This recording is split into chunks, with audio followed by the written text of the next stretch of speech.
Bonjour à tous et bienvenue à la première émission de Vide ton sac. Je rappelle brièvement ce que c'est. Une interview, un invité, et l'invité doit ramener 3 objets qui lui tiennent à cœur, pas forcément en lien avec ce qu'il a raconté. Mais voilà, en tout cas pour la première, je suis très content de vous présenter et d'accueillir Chloé. Ça va? Un peu stressée. Un petit peu stressé. Moi aussi, je l'avoue, c'est ma première. Mais ça me tenait à cœur pour la première d'avoir Chloé. Donc pour ceux qui la connaissent pas, c'est ma chérie. Elle a une belle histoire à raconter. Est-ce que tu peux te présenter pour ceux qui te connaissent pas? Oui, bah du coup je m'appelle Chloé, j'ai 25 ans et il y a un an j'ai fait une sleeve. Voilà, un an, tu as fait une sleeve. Est-ce que tu peux expliquer brièvement ce que c'est pour ceux qui connaissent pas du tout? Oui, du coup la sleeve c'est une intervention de chirurgie bariatrique où on nous enlève 60 à 70% de l'estomac, ce qui a complètement changé mon rapport avec la nourriture. Je mange en très petite quantité et surtout différemment. Ok, donc tu as décidé de faire une sleeve. Donc tu as perdu du poids, tu l'as dit, tu as changé de vie, tu manges pas pareil, etc. Comment on a l'idée, on a l'envie de faire la sleeve? Qu'est-ce qui se passe?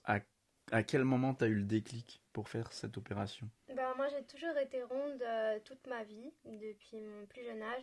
Pourtant j'ai toujours fait du sport, j'ai fait des rééquilibrages alimentaires, j'ai vu des nutritionnistes, des diététiciennes. Et bah, ça n'a jamais réellement fonctionné. Et c'est en avril 2022 que j'ai eu une rupture amoureuse après 8 ans de relation. C'est pareil que moi. Et du coup, pour apaiser mon mal-être, bah, je me suis réfugiée dans la nourriture. Et j'ai presque approché la barre des 100 kilos. Et c'est en voyant les 3 chiffres arriver sur la balance que j'ai eu un déclic en me disant Chloé, tu peux pas continuer comme ça et tout, il faut aller consulter. Et c'est là que j'ai été voir mon médecin traitant qui m'a fait une prescription pour aller voir un chirurgien de chirurgie bariatrique. Ok, d'accord. Et donc tu l'as dit, tu as toujours été un petit peu rondelette, entre guillemets. Et est-ce que c'est des choses qui t'ont fait souffrir, notamment on connaît quand on est jeune, en primaire, au collège, on sait que des fois les enfants sont très méchants. Est-ce que tu as eu des moqueries à l'école? Est-ce qu'on s'est moqué de toi par rapport à ton surpoids? Est-ce que voilà. Alors oui, énormément, mais c'était plus en primaire où il y avait des insultes du genre la grosse vache, bibanum, jambonneau, bouboule. Petite anecdote, on jouait au loup dans la cour de récréation et on faisait exprès de me mettre le loup pour que je cours derrière les autres camarades et que je sois essoufflée. Et après, c'était au collège, lycée, où c'était vraiment la petite grosse, voilà. Mais ça, enfin, ça faisait mal, mais ça m'a jamais impacté plus que ça. Enfin, Donc tu t'en es toujours sorti et ça t'a ouais, jamais oui, trop traumatisé. non. Donc c'est pas vraiment ça qui t'a conduit à prendre la décision de faire. Non, c'était vraiment plus pour la santé parce qu'en dernier, ben, c'était vraiment. J'arrivais plus à vivre comme ça, j'étais essoufflée, même marcher. Il y avait des choses qui m'handicapaient en fait. Ok. Donc ça, donc la rupture amoureuse et le fait de voir les 3 chiffres sur Ouais, la balance, tu t'es dit il faut que je fasse quelque chose. voilà, c'est ça. Fallait pas que je continue comme ça parce que j'étais en train de me détruire physiquement et mentalement. Ok. Et tu te voyais toi-même te détruire? Ouais, Ok. ouais. Ouais, parce que je m'en rendais compte que je mangeais énormément. Et tu pouvais pas, genre c'était ton refuge quoi. Voilà, c'est ça. Je mangeais mes émotions. Ok, tu mangeais. Bon, ok, c'est fort. Et du coup, comment ça se passait? Enfin, tu mangeais à longueur de journée ou dès que t'avais faim, tu mangeais. Tu t'alimentais de quoi en Ah bah général? c'était du grignotage, manger les repas en énorme quantité. Je me referfais des fois 2 assiettes, du grignotage, des gâteaux, des chips, des bonbons, à pas d'heure. Et Ok. voilà. Et c'était plutôt de la malbouffe? Ah oui, oui. Ok. Donc pas de. Il n'y avait pas de fruits, de légumes, c'était Non, c'était vraiment. pas je mangeais une banane, Ouais, non. c'était vraiment chips. Voilà, Ok. les snacks, les sodas. Ok. Et après, au bout d'un moment, tu t'es dit stop, faut Ouais, que ça il faut, change. ouais, ouais. C'est vraiment le déclic de voir ces 3 chiffres sur la balance qui ont vraiment été un électrochoc pour moi. Ok. Et du coup, bah, avant de passer à la suite, tu connais le principe de l'émission, parce qu'en plus on l'a réfléchi ensemble. 3 objets, je vais te laisser nous présenter ton premier objet. Ouais. Et voilà. Oh, le beau petit objet. Alors je précise pour les gens que je recevrai, Là, on amène un animal. Ce n'est pas un objet, c'est un être vivant, d'accord? C'est notre petite Kiki. Mais n'amenez pas vos animaux. Voilà, là, on fait ça parce qu'on est à la maison et parce que Kiki, elle a une histoire avec Chloé et elle va nous expliquer pourquoi. Voilà, donc Kira, c'est pas trop un objet, c'est mon chihuahua de 6 ans. Alors, elle a été là dans les moments de joie dans ma vie et elle a surtout été là dans un moment très sombre comme ma rupture. Donc en fait, Kira, c'était un peu comme le doudou qu'on a quand on est jeune, qu'on se sert contre nous quand on n'est pas bien, quand on a peur et tout. Elle était là aussi quand j'ai eu mes pulsions concernant mon alimentation, que je me réfugiais dans la nourriture. En fait, elle m'a apporté un confort, un amour inconditionnel sans m'en rendre compte. Et c'est un peu grâce à elle que je me suis relevée. Ok. Et des fois, est-ce que ça t'arrivait des fois de lui confier des petites choses Ah oui, ou je de lui lui parlais comme parler? c'était... Ouais, ouais. Je pense que là, si elle aurait la parole, elle pourrait Ouais. en Ce qui est parler. rassurant, c'est que t'étais pas parti dans une démence parce qu'elle te répondait pas au final. Donc jusque-là, on est bon. Donc, t'as choisi notre petite Kiki comme premier objet. Ça me tenait à cœur parce que, voilà, c'est Kira. Elle fait partie de ta vie. Ouais, c'est ça. Et ouais. Et heureusement qu'elle parle pas parce que je suis sûr que des fois elle m'appellerait par le nom de ton ex. Ah mon petit chien. Ok, donc va ok pour ce premier objet. Un beau Voilà. premier objet qui est un être vivant. Là, c'est un bel objet, notre petite Kiki. Du coup, merci de nous l'avoir apporté. En même temps, elle est toujours là. Et du coup, on va passer à la suite. J'aimerais savoir, qu'est-ce que tu peux dire, enfin, au moment où tu as le déclic, du coup, de faire cette opération, c'est quoi le parcours? Comment ça se passe? Est-ce que tu l'as dit, tu as pris rendez-vous avec ton médecin traitant? Est-ce que tu es opéré quelques temps après? Est-ce qu'il y a un parcours? Est-ce qu'il y a un suivi? Est-ce que tu peux nous en dire plus? Alors, une fois que j'ai eu la lettre de mon médecin traitant, j'ai directement pris rendez-vous chez le chirurgien qui est spécialisé dans la chirurgie de l'obésité. Alors, c'est pas parce que j'avais la lettre de mon médecin traitant que ça y est, j'allais être opérée. Donc, chez le chirurgien, il commence à nous expliquer un petit peu l'opération, comment elle se passe, les avantages, les inconvénients, enfin tout ça. Et après, il va nous poser des questions sur nous, pourquoi on en est arrivé à là. Donc c'est un peu là que j'ai expliqué mon parcours, mon histoire et tout. Donc il a calculé en fonction de ma taille, mon IMC et tout, que j'étais apte à rentrer dans le parcours. Donc c'est là que je suis rentrée dans le parcours. Mon parcours a duré 2 ans. 2 ans. Ouais. Ok. Donc c'est de nombreux rendez-vous avec des médecins. Donc tous les 3 mois, je voyais nutritionniste et diététicienne. Tous les mois, je voyais une psychologue. Il y a eu aussi des rendez-vous avec les cardiologues, pneumologues. J'ai fait une gastroscopie, j'ai fait un test d'apnée du sommeil et plein d'autres rendez-vous que je me souviens plus trop. Et c'est à la fin du parcours que le chirurgien, la diététicienne, le nutritionniste et la psychologue se rassemblent. Mon dossier passe, ça s'appelle une commission et ils acceptent ou non d'être opéré. Et donc toi, tu as été accepté direct? Oui. Ok. Et du coup, bah, on comprend un peu le fait que tu es suivi par le chirurgien, forcément, nutritionniste, diététicienne, etc., qui veulent comprendre comment tu t'alimentes, ce qui va pas.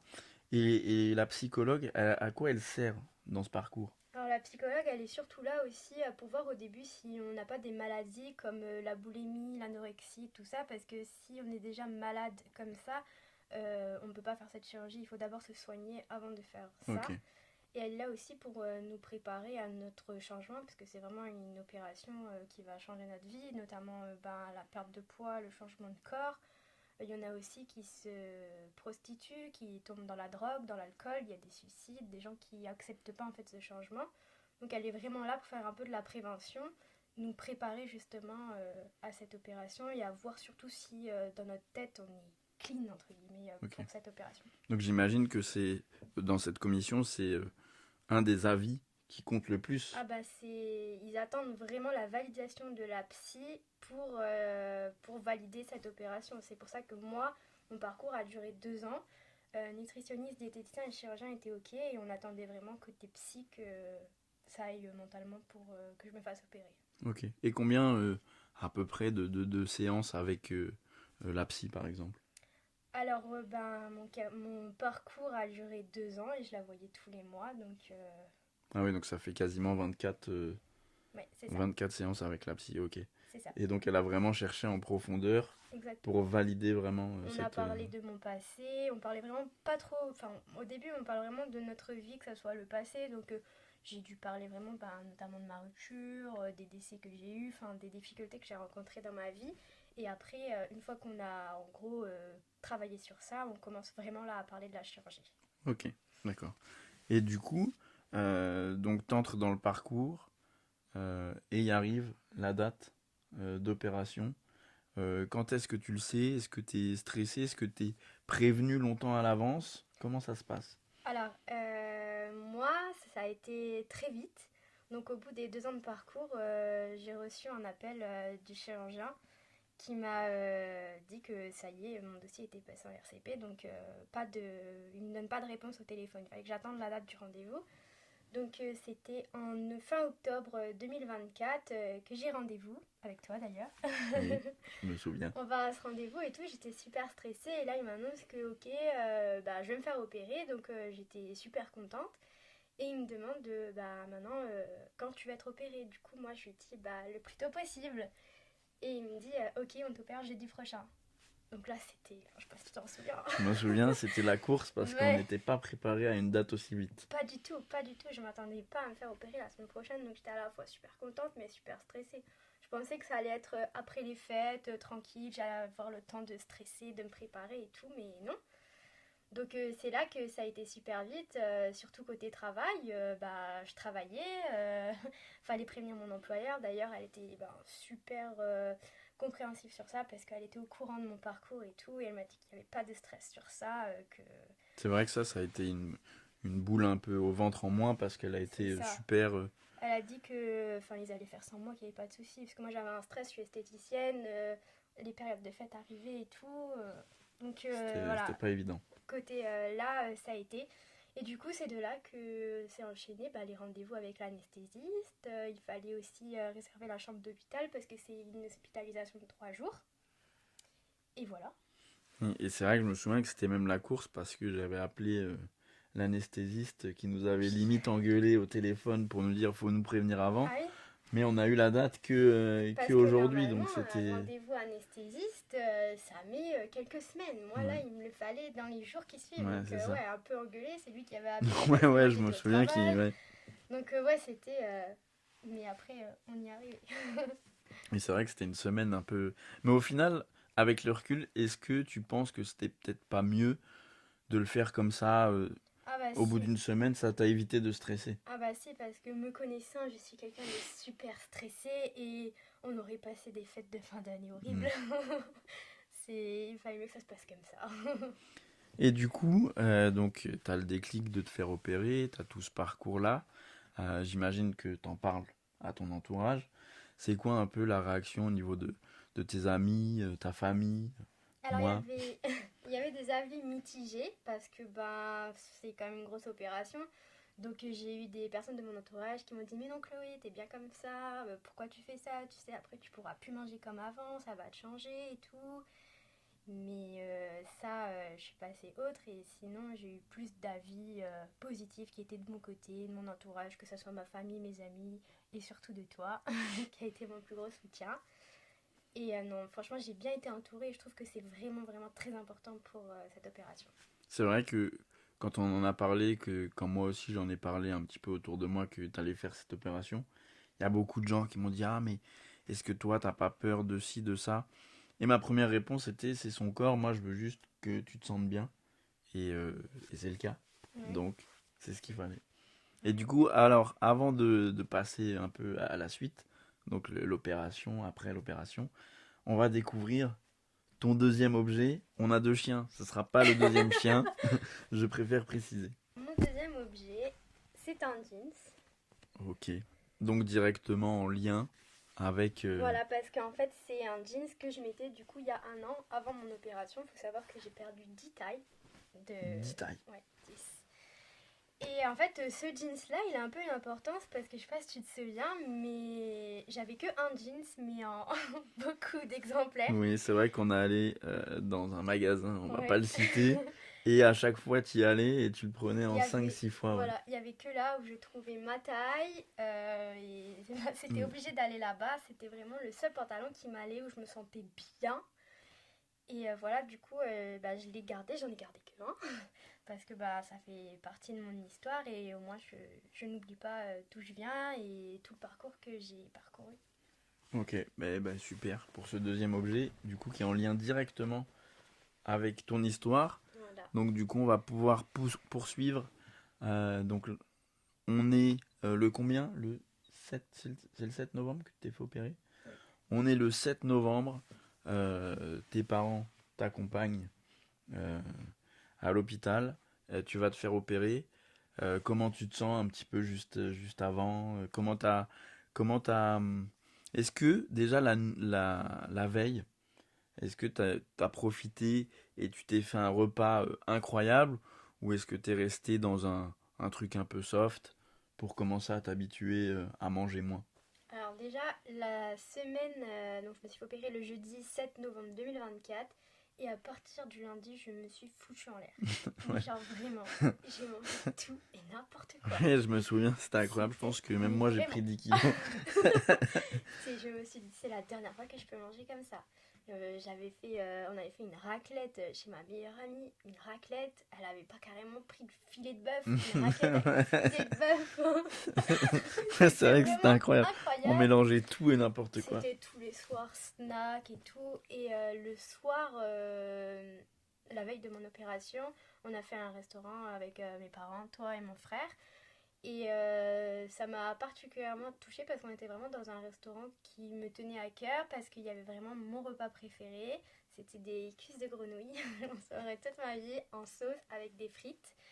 Et j'ai mangé ça la veille parce que, petite parenthèse, il faut savoir que dans certaines personnes, en fait, ils ont un régime avant l'opération Oui. à faire.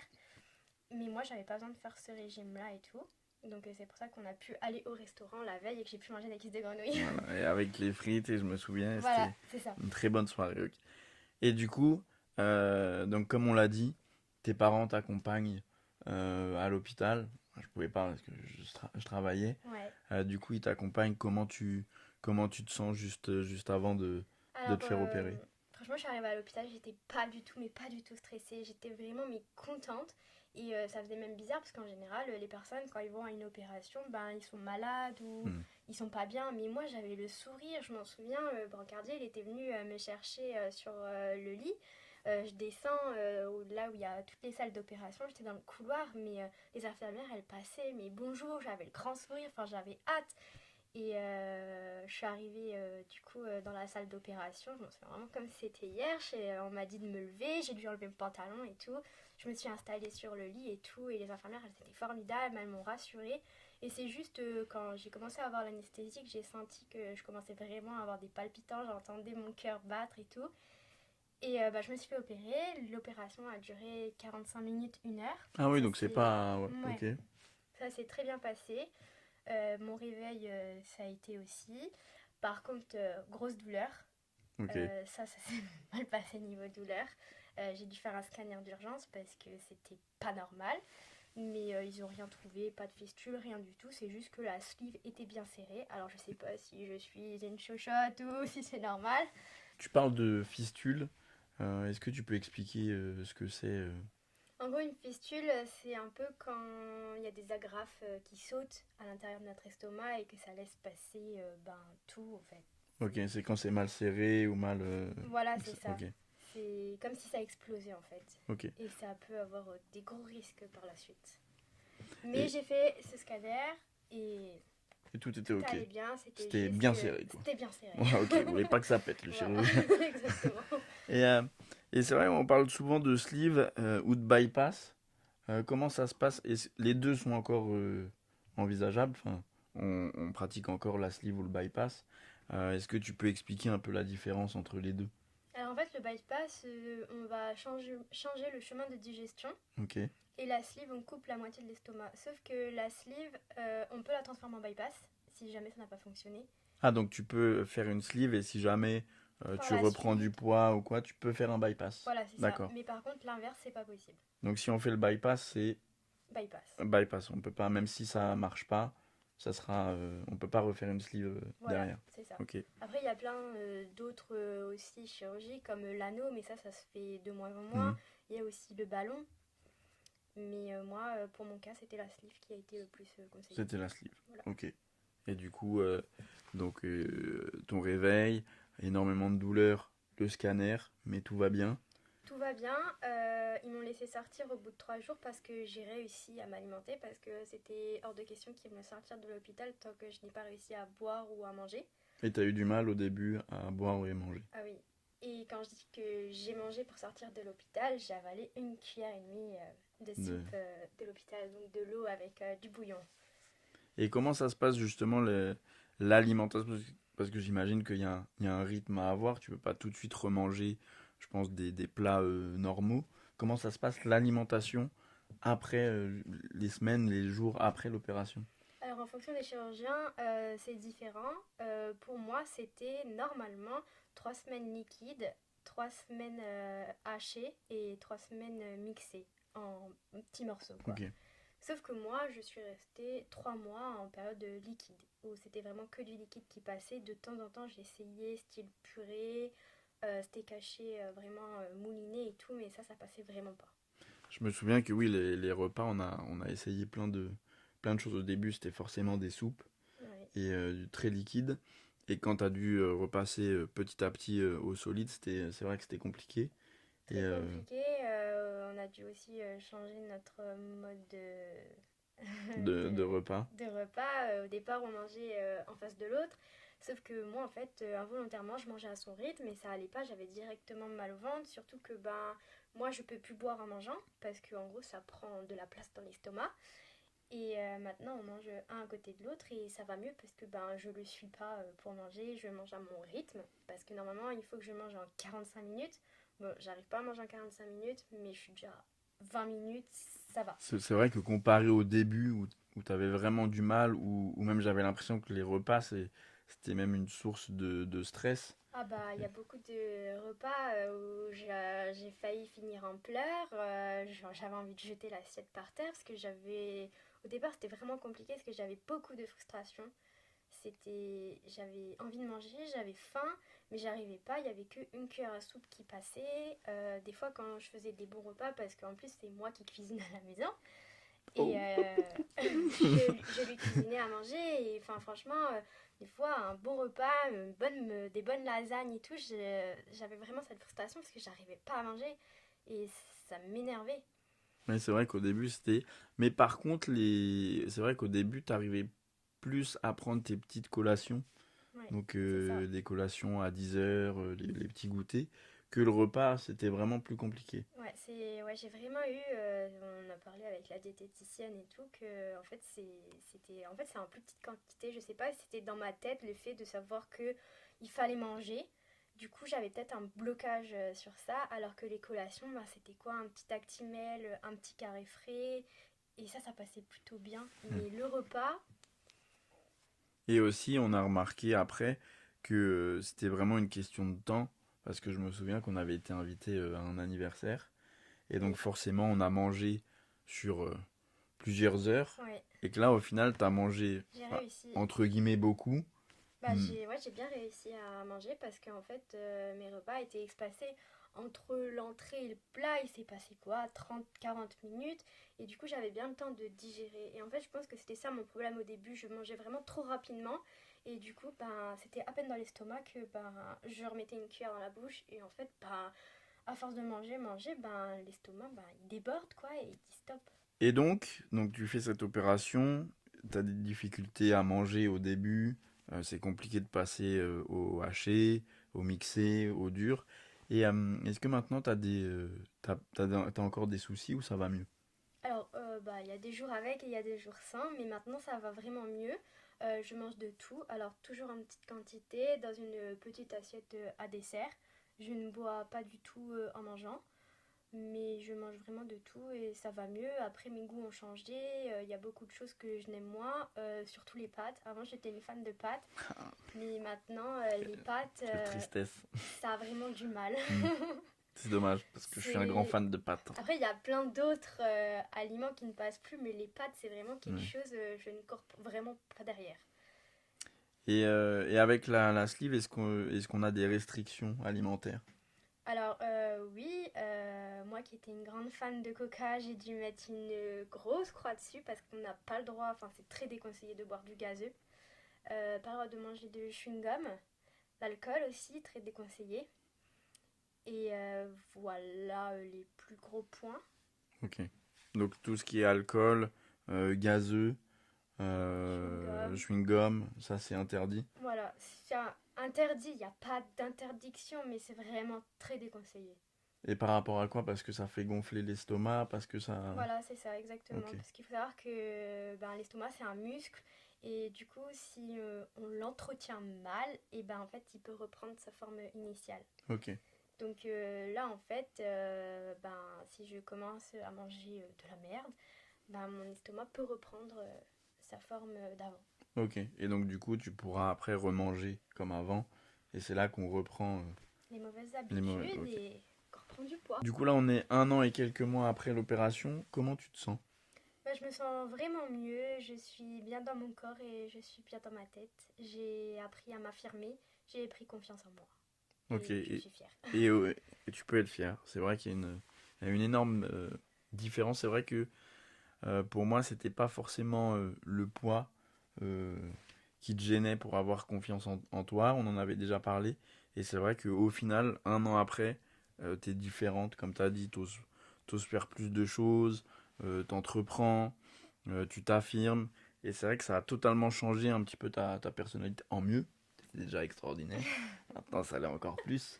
Non, parce qu'avant, j'étais vraiment quelqu'un qui était toujours dans l'ombre, je me cachais. Mm. J'avais l'impression d'être en trop, en fait. Enfin, je sais pas comment expliquer, Et c'est vrai que mais. maintenant, on sait que t'es là, hein. Je m'affirme un petit peu plus, on va C'est dire. vrai. Et au niveau de l'alimentation, 1 an et quelques mois après, comment tu te jauges par rapport à ça? Bah, franchement, ça va, parce que j'ai plus de frustration. Je mange de tout. Euh, Tout va bien.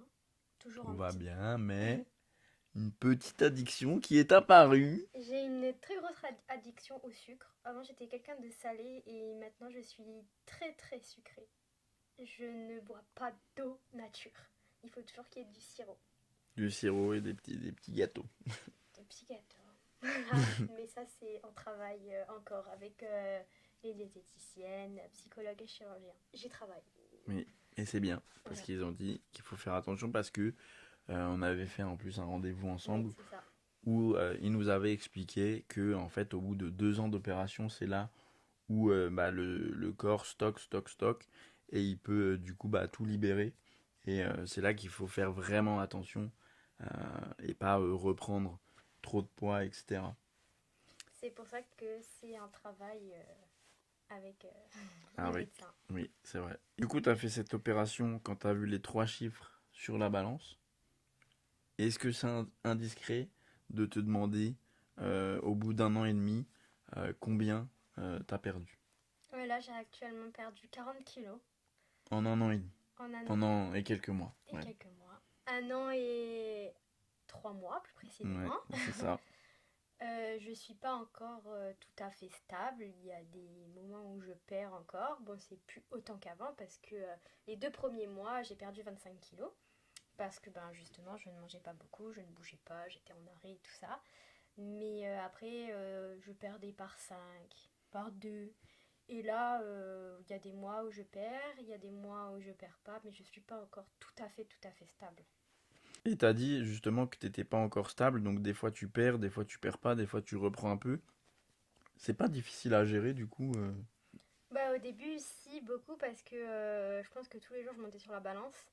Maintenant, je me suis vraiment calmée sur ça parce que si je vois que j'ai pris 100 grammes ou quoi, ça commence à me stresser et j'ai pas envie qu'après ça joue sur mon alimentation, que j'ai pas envie de manger parce que j'ai peur de ça. Du coup, vraiment, j'essaye de me peser au moins une fois par mois. Ok. Donc maintenant t'es plus accro à la Non, balance. mais au début, c'est vraiment compliqué. Tous les jours, j'étais dessus.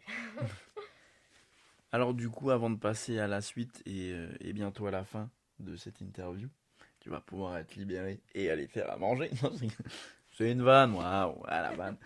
Euh, Est-ce que tu peux nous présenter le troisième et dernier objet? Alors du coup, cet objet, c'est ma carte de visite. Alors ça n'a pas pour objectif de me faire de la pub, mais si ça peut m'en faire, c'est très bien, je ne dis pas non. Car, On mettra les liens quand même. On car mettra le lien. il y a 2 mois, j'ai ouvert mon auto-entreprise. Je suis esthéticienne à domicile. Donc en fait, c'est la preuve que j'ai réussi à me relever parce que j'ai longtemps douté de moi. L'obésité, ça m'a fait toujours penser que j'étais pas légitime, que j'étais pas assez pour. Et en fait, là, je suis fière de ce que j'ai entrepris, de là où j'en suis et d'avoir réussi à ouvrir mon entreprise. Et vraiment, c'est quelque chose qui te tenait à cœur, je C'est le ça, sais. oui. Et en plus, il y a un vrai beau succès pour les 2 mois de Un beau démarrage. démarrage, oui. Donc, on fait pas de pub, mais allez quand même sur la page, vous verrez. Les gars, c'est pas pour nous, voilà. Non, je ne Mais fais en pas tout les cas, tu pubs. fais plein de choses, les ongles, les épilations, Le les massage, massages, le les regard. rehaussements de cils, Ouais, etc. Enfin bref, on vous laissera aller sur la page pour découvrir l'entreprise. Et donc là, ça fait 1 an que tu as été opéré, tu te sens bien, tu te sens mieux, légère addiction au sucre, mais c'est un travail. on y travaille. Euh, j'ai souvent regardé, bah, du coup, comme je partageais un peu l'expérience avec toi, des vidéos sur des personnes qui ont fait la sleeve ou le bypass. Et il y a souvent ce commentaire qui revient, c'est ouais, c'est la solution de facilité. Qu'est-ce que tu as à répondre aux gens qui te disent la sleeve, c'est la solution de facilité? C'est vrai qu'on entend énormément ça, mais en fait, moi je dirais que la facilité, c'est de juger sans savoir, parce que si ça serait facile, tout le monde le ferait.